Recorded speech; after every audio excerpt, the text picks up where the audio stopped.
Giovanni reads House of the Scorpion, Chapter 6. Get up, shouted Rosa. Matt had been sleeping in a hollow formed by his body. As he slept, he sank down until the sawdust almost covered him. The sudden awakening made him gasp. The sawdust went up his nose, and he doubled over, coughing and retching. Get up! Oh, you're impossible. I have to wash you, dress you, and God and who knows what else. You're nothing but trouble. Rosa yanked him up by the hair and dragged him out of the room. Matt was hurried down dingy hallways past doorways that opened up into rooms both cramped and gloomy. A maid scrubbed the floor with a big brush. She looked up hopeless eyes as Rosa rushed past. Rosa pushed him into a steamy bathroom. A tub stained with rust was already full of water. The woman shucked Matt out of his shorts before he knew what was happening and dumped him inside. It was the first bath he had had since being locked up. Matt felt like a thirsty sponge soaking up water, and he was so full that he could hardly move. The warmth soothed his skin, which had become itchy and sore. Sit up, I haven't got all day, growled Rosa, setting to work with a brush almost as big as the one in the hallway. She scoured him until he was pink, dried him with a big fluffy towel, and tried to get a comb through his tangled hair. In a fury because it wouldn't come right, she grabbed a pair of scissors and cut it all off. They went tidy, they'll get tidy. She muttered. Murdered, yeah. She wants to. She stuffed Matt into a long-sleeved shirt and trousers and gave him a pair of rubber sandals to wear. Very soon he was being hurried across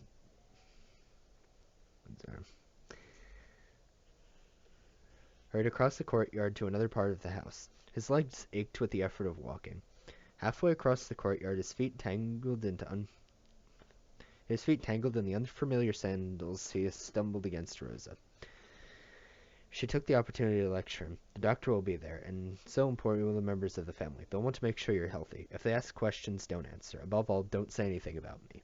She brought her face down to his. You'll be all alone with me in that little room, she whispered. I'll swear I'll kill you and bury you under the floor if you make trouble. Matt had no trouble believing her. He forced his trembling legs to follow her to a part of the house different from his old prison as the sun was from a candle. The walls were painted cream and rose with pale green. It was so bright and cheerful. It raised his spirits in spite of Rosa's dire threats. The floor gleamed with polish that made Matt feel like he was walking on water. Windows looked out on gardens and fountains. They splashed and glittered in the sun. A magnificent bird with a long green tail stepped delicately across a walk. Matt wanted to stop, but Rosa shoved him on, all the while cursing beneath her breath. Give me 1 second. Finally, they came to a large room with a marvelous carpet, woven with birds and vines. Matt wanted to kneel down and touch them. Stand up, hissed Rosa. He saw windows framed by blue curtains that went from floor to ceiling. A small table set with a teapot, cups, and a silver plate of cookies sat next to a flowered armchair. Matt's mouth watered at the memory of cookies. Come closer, boy, said an old voice. Come closer, boy, said an old voice. Rosa gasped. Her hand dropped from Matt's shoulder. El patron, she whispered. Matt saw that what he had taken from an empty armchair actually contained a man. He was extremely thin, with shoulder-length white hair neatly combed beside a face so seamed and wrinkled it hardly seemed real. He was wearing a dressing gown, and his knees were covered by a blanket, and the blanket that had fooled Matt into thinking the old man was part of the chair.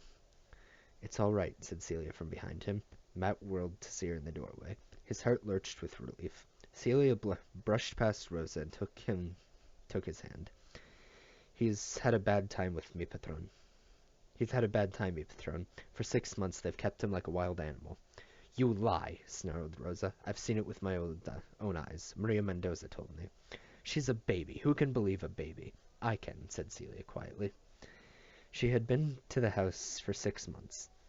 When she arrived, she asked to see Matt, and Tom boasted that he shot him dead. She flew straight to me. Shot him? Is he hurt? Said the old man. He was already hurt. Celia described the injuries caused by the broken glass. Why didn't anyone tell me? Demanded El Patron. His voice wasn't loud, but there was a quality to it that made Matt shiver, even thought he, for once, wasn't the one in trouble. It was the doctor's place to do it, Rosa cried. It was everyone's place to do it, said the old man in the same cold way. Take off your shirt, boy. Matt didn't dream of disobeying. He unbuttoned the shirt and rapidly and dropped to the floor. Dios mio, my God!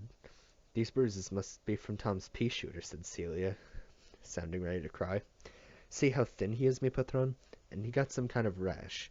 He wasn't like that at my house, sir. Call the doctor. Instantly he must have been waiting outside the door. Willem entered and began examining Matt. He shook his head as though he were genuinely surprised by the boy's condition. He's suffering from mild malnutrition, the doctor said. He has sores in his mouth. His skin condition, I would say, comes from a combination of dirt and allergic reaction to chicken litter. Chicken litter, said the old man. I understand he was kept in a room full of sawdust to cut down on housekeeping. You knew about it? You knew about it, Willem, cried Rosa. You didn't tell me it was wrong. I knew nothing about it until today, said the doctor. You're lying. Tell them, Willem. Tell him you thought it was funny. You said the boy was in good condition. She's suffering from delusions, the doctor told the patron. It's such a shame an unstable individual was allowed to have a position of responsibility. Rosa flew at the doctor and raked his face with her nails before he was able to grasp her wrists. She kicked and screamed, driving Willem back with the force of her rage. She actually bared her teeth like a wild animal, and Matt watched with interest to see whether it would manage to sink them into the man's neck. Everything seemed unreal to him. The sudden appearance of Celia, the old man, the furious battle between his two enemies. It was like watching TV. But before Rosa could do any serious harm, a pair of burly men rushed through the doors and dragged her away. Willem! Willem! She wailed. Her voice grew fainter as she was carried off. Matt heard a door slam and then heard nothing. He became aware that Celia was hugging him. He felt her body tremble as she held him close.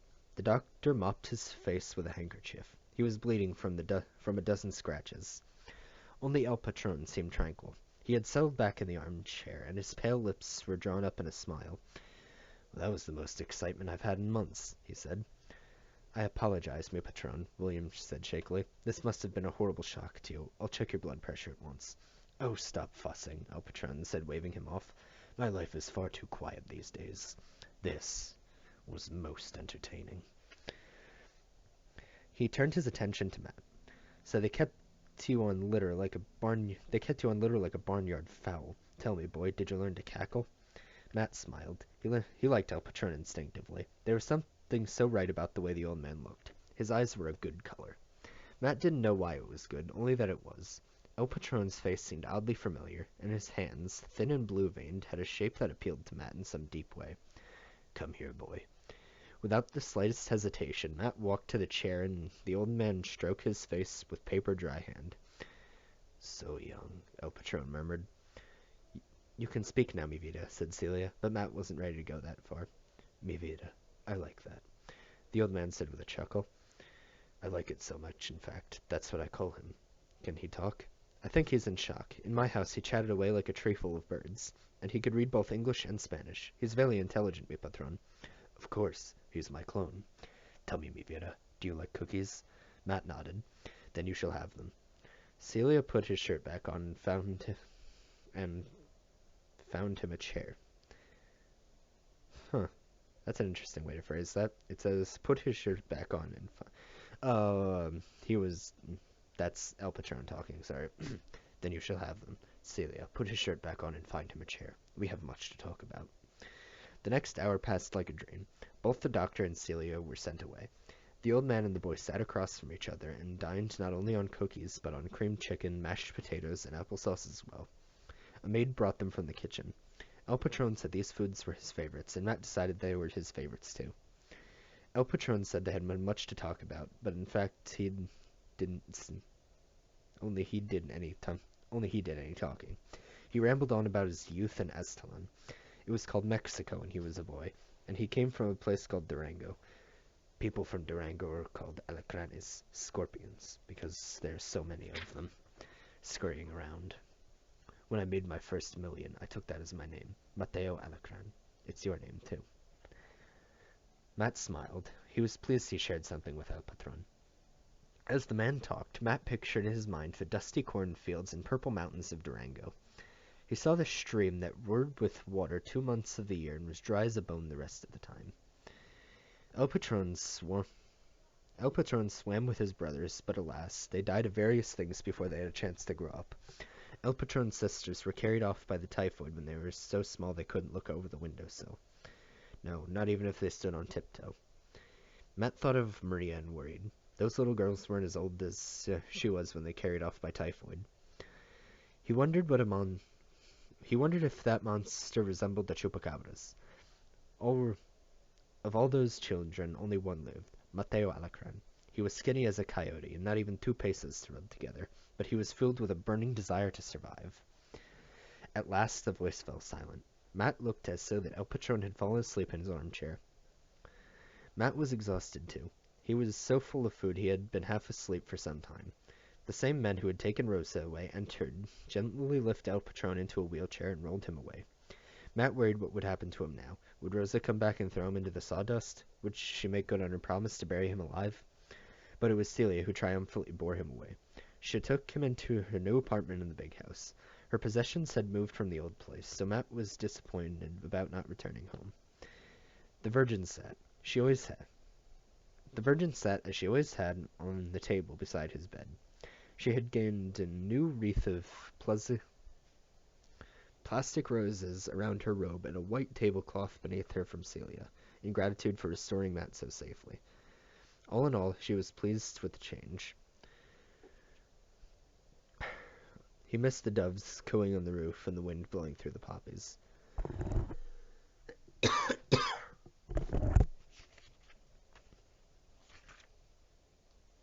Oof. I lost my page there.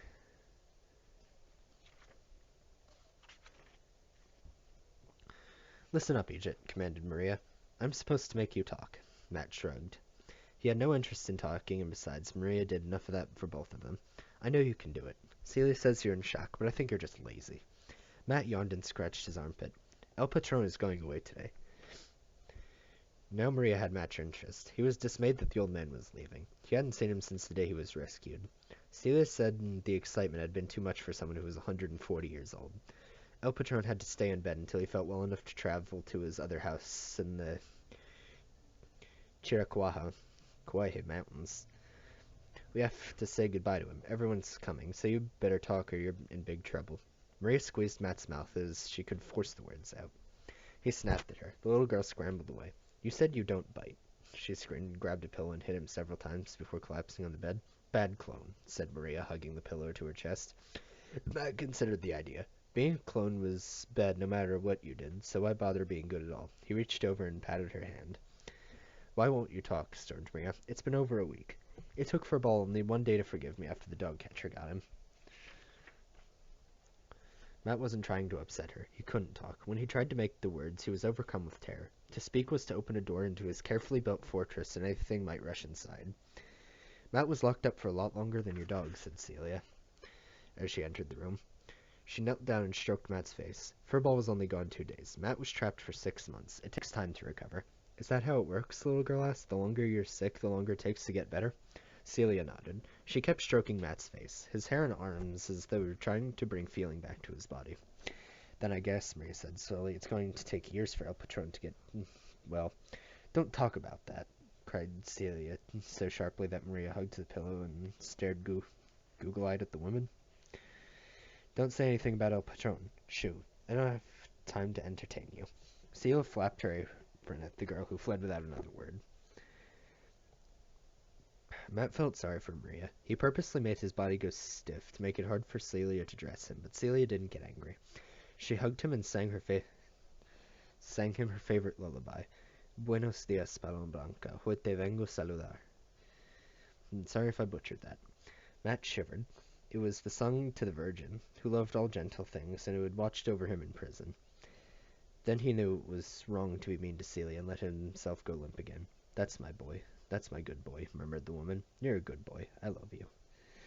Matt suffered a moment of panic when she tried to lead him outside. He felt safe in his old bed, when his stuffed animals and the tattered copy of Pedro el Conejo. He left the blinds closed, even though the windows looked onto the beautiful walled garden. He didn't want anything new in his life, no matter how beautiful. It's all right. I won't let anyone hurt you, said Celia, lifting him in her arms. Matt had not seen the front of the big house yet. It was enchanted by the marble-walled entranceway and statues of fat babies with stubby wings. In the center was a dark pond covered with water lilies. Matt clutched Celia when he saw a large fish rise casually from the depths to look at him with one round yellow eye. They passed between fluted white pillars to a porch with wide stairs leading to a driveway. Everyone was lined up on the porch, servants to one side and family on the other. He saw Stephen, Amelia, and Maria standing at attention. When Maria tried to sit down, Amelia yanked her up again. Matt saw Tom holding Maria's hand and felt an almost uncontrollable surge of anger. How dare he be friends with her? How dare she be friends with him? If Matt had another wormy orange, he'd hurl it again, no matter what. El Patron sat in a wheelchair with a blanket over his legs. The burly men Matt had seen before guarded him. Willem stood nearby, dressed in a gray suit too warm for the day. His face was shiny with sweat. Of Rosa there was no sign. "Come here, mi vida," said El Patron. The old man's voice was clearly audible over the sound of birds and fountains. It had a quality that commanded attention in spite of its weakness. Celia put Matt down. Matt walked to the wheelchair eagerly. He liked everything about El Patron. His voice, the shape of his face, his eyes, which were the color of dark pond the fish were lurking in depths. "Show him to the family, Willem," the old man said. The doctor's hand was damp. Matt felt revulsion to him, but he allowed himself to be led around the porch. He was introduced to Mr. Alacran, the fierce man who had thrown Matt out of the first night, and who was Benito, Stephen, and Tom's father. Benito, it was explained, was away at college, and Matt would meet him another day. Mr. Alacran looked at Matt with disgusting loathing. Felicia, Mr. Alacran's wife, was a frail woman with long, nervous fingers. She had been a great concert pianist, the doctor said, until illness forced her to retire. Felicia flashed Willem a quick smile that disappeared when she looked at Matt. With her was Mr. Alacran's father, the old man with white hair who seemed unsure of why he was on the porch. Then Matt met again, Stephen, Amelia, Maria, and Tom.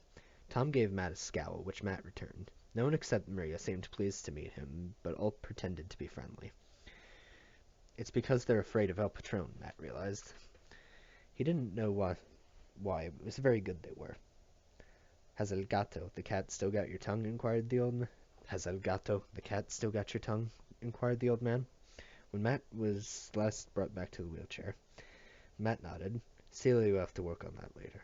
Listen, all of you," El Patron said in a slightly louder voice. "This is my clone. He's the most important person in my life. If you thought it was any of you, sorry. Misbegotten swine, think again." The old man chuckled softly. "Matt is to be treated with respect, just as though I were in his place. He is to be educated, well-fed, and entertained. He is not to be mistreated." El Patron looked directly at Tom, who flushed red. Anyone who harms Matt will be dealt with severely. Do I make myself clear?" "Yes, mi patron," murmured several voices. "And to be absolutely sure, I'm leaving one of my bodyguards behind. Which of you louts volunteers for duty?" The bodyguards shuffled their feet and looked down. "Overcome with shyness, I see," El Patron said. "I picked up this lot in Scotland, breaking heads outside a soccer field." "Always choose your bodyguards from another country, Matt. They find it harder to make alliances and betray you." "Well, Matt, you make the choice. Which one of these shrinking violets do you want for a playmate?" Appalled, Matt looked at the men. Anyone less playful could hardly be imagined. They were thick-necked and brutal, with flat noses and scars wandering across their arms and faces. They both had curling brown hair that grew low upon their foreheads, ruddy faces, and bright blue eyes. "That one's Daft Donald. He likes to juggle bowling balls. Tamlin's the one with interesting ears." Matt shifted his gaze one after another. Daft Donald was younger and less battered. He seemed like a safer person to have around. Tamlin's ears appeared chewed and so misshapen, but when Matt looked into Tamlin's eyes, he was surprised to find a glint of friendliness. Friendliness was so rare in Matt's life, he instantly pointed to the man. "Good decision," whispered El Patron. With the introductions disposed of, energy seemed to desert him. He sank back in the wheelchair and closed his eyes. "Goodbye, mi vida. Until next time," he murmured. The Alacrans crowded around and assured El Patron of their fond regards. He ignored them. Then Daft Donald lifted him, his chair and all, and carried him down the stairs to a waiting limousine. Everyone followed, calling out their good wishes. When the car drove off, the family members hurried away. The servants parted around Matt as though he were a rock in a stream and vanished into the house. He was ignored. Not mistreated, just ignored. Only Maria had to be dragged off, complaining loudly. Celia waited patiently for the crowd to clear, and Tamlin. "Well, laddie, let's see what you're made of," said Tamlin, scooping up Matt in one beefy arm and slinging him over his shoulder. End of chapter 6.